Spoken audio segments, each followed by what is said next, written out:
প্রাণের স্পন্দন, প্রাণের মেলা। বাংলাদেশে অনেক মেলা হয়, অনেক রকমের ফেয়ার দেখি। এই সকল মেলার মধ্যে বাঙালিদের মনের খোরাক মেটায় যে মেলা, সেটা হচ্ছে অমর একুশে গ্রন্থমেলা। চলছে ২০২৫ অমর একুশে গ্রন্থমেলায় এসেছে বিপ্লব ও প্রেম, আমার প্রথম কাব্যগ্রন্থ। আপনারা জানেন পূর্বে আমার আরেকটি বই এসেছিল স্পর্শ, ওই বইটাও এই বছর পাওয়া যাবে। আর বিপ্লব ও প্রেম এই বইটা এবছর প্রথম নিয়ে এসেছি কাব্যগ্রন্থ। আচ্ছা, বই আমাদের অনেক কিছু শিক্ষা দেয়, বই থেকে শেখার অনেক কিছু আছে। আপনার এই বই থেকে আমরা কি শিখতে পারি? ধন্যবাদ, খুবই সুন্দর একটা কোয়েশ্চেন করেছেন আসলে। আমার বইটার নাম হয়তো আপনি দেখেছেন, নাম বিপ্লব ও প্রেম। আমার এই বইটাতে রেভুলেশন নিয়ে কিছু কথা লেখার চেষ্টা করেছি। আসলে বিপ্লব, বিপ্লব প্রতিটা মানুষের সাথে সম্পৃক্ত একটা শব্দ। প্রতিটা মানুষ তার মানে বাস্তব জীবনে বিপ্লবী হয়েই জীবনযাপন করছে। এবং আমার মনে হয় আমার এই বইটা পড়লে মানুষ তার জীবনযাপনে কতটা বিপ্লবী সেই অনুভূতিটুকু প্রত্যেকটা অক্ষরে পাবে। দেখছি খুব অল্প বয়সে মনে হচ্ছে বই লিখেছেন, আসলে এটা কি? হ্যাঁ, বয়সের বায়োলজিক্যাল এইজ, আসলে বায়োলজিক্যাল এইজের জায়গা থেকে যে প্রশ্নটা করেছেন, আমি মাত্র ২৯ বছর বয়স আমার। আর এই ২৯ বছর বয়সে আমার প্রথম যে বইটা আসে সেটা হচ্ছে ২০১৭ সালে স্পর্শ নামে একটা গল্পগ্রন্থ। এবং আমি সত্যিকার অর্থে কখনো ভাবিনি সেই গল্পগ্রন্থ প্রায় ৩৭০ কপি বিক্রি হয়েছিল।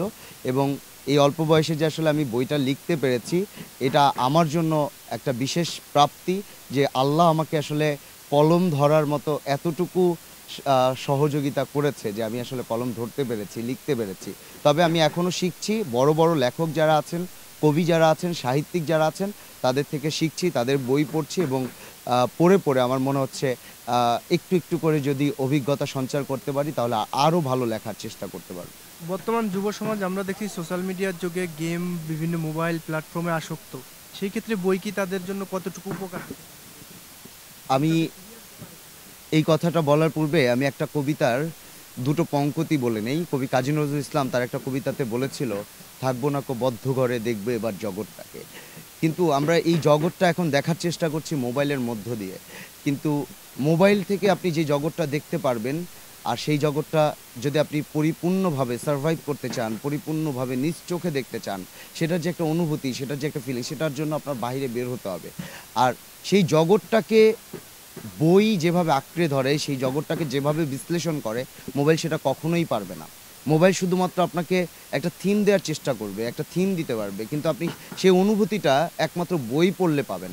যে কথাটা কবি কাজী নজরুল ইসলামের যে সমাধিসৌধ সেখানে লেখা আছে, বই পড়া মানে যেই ব্যক্তি বই পড়লো সেই গোটা পৃথিবী ভ্রমণ করলো।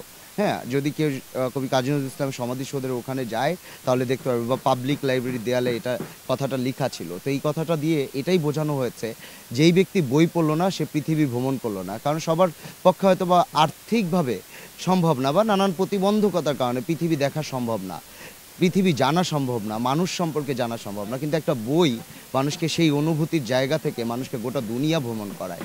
তো আমি বলবো বই নিঃসন্দেহে মানুষের মনের খোরাক মেটায়, নিঃসন্দেহে মানুষকে জ্ঞানী করার চেষ্টা করে। আমি আরেকজনের উক্তি দেই, আলবিয়নি